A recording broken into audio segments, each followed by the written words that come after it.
Hi, this is Jason from Horrific Nightmares, and welcome back to another edition of About Last Nightmare. Now, this is a segment I do with my very good friend Nick, the Last Shoegazer, where we watch a movie from our collection separate, but together, and message back and forth, sometimes ripping on the film, sometimes giving fun facts. Now, I do part one, which is the facts and figures, and Nick takes care of part two, which is our overall take, our rating, and a synopsis on the film. One of the things I love about this so much is that we're able to introduce each other to some of our favorite films. And this week is definitely no exception. Last year, if you guys remember, people that have been subscribed to my channel for a while, Nick and I did The Gauntlet, which we're actually gearing up to do again this summer. But we went out in the wild and went movie hunting and had absolutely a great time. One of the movies I encouraged Nick to buy was The Town That Dreaded Sundown. Now, I didn't really have to encourage him very much. He loves Scream Factory, and this is a Scream Factory release. So this is a really, really good film. It's one of my all-time favorites. I know there's mixed opinions on this one. Yeah, but this is one of my all-time favorites. I don't really believe it gets the love it deserves. Some people think it's boring, but I just love the mockumentary style.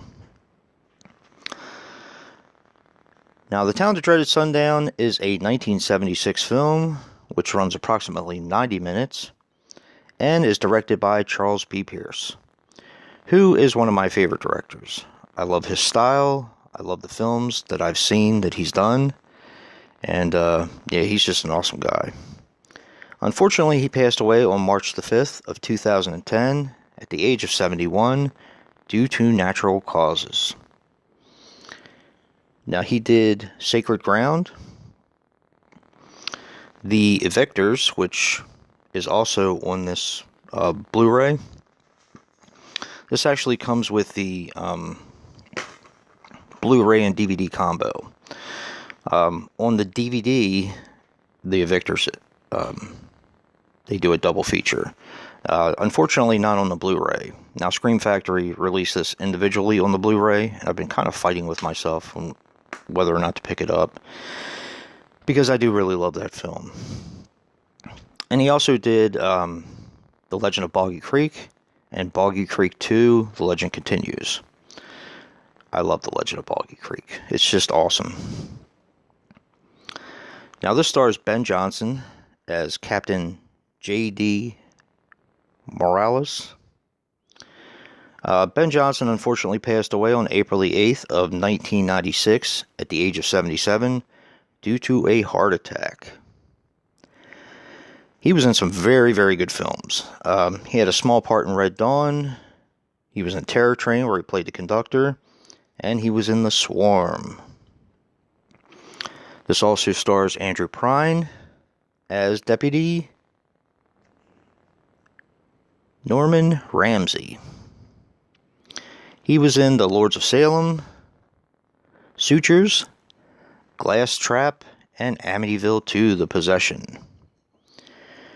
And finally, Charles B. Pierce plays Patrolman A.C. Benson. He actually had a bit part in The Town That Dreaded Sundown, the remake, reboot, or sequel, depending on how you view it. We're actually going to be taking a look at that next week. He was in Boggy Creek 2, The Legend Continues, and Grey Eagle. He also directed that. Now, this film was made for $400,000 and grossed over $5 million. I would say that, that's pretty successful. One of the things that pretty much everybody knows, and you can see him back here, the Phantom, is that his look was very much, is pretty much what inspired Friday the 13th Part 2. Jason's baghead look was directly inspired from this movie. The movie theater had a poster of Winterhawk, another Charles B. Pierce film, off to the left. And Dawn Wells, who played Helen Reed, only worked for a day and a half in the set. Yeah, this is one of my all-time favorite films. I actually did a review on this very, very early in my channel, but definitely wanted to revisit it with my friend Nick. I'm so glad to be able to watch it with him. We had a really, really good time. And, yeah, it's always been a favorite of mine. So definitely check out Nick for part 2, where he'll give a synopsis, our take, and rating on the film. And if you like what you see in here, hit that like button and subscribe. And until next time, peace.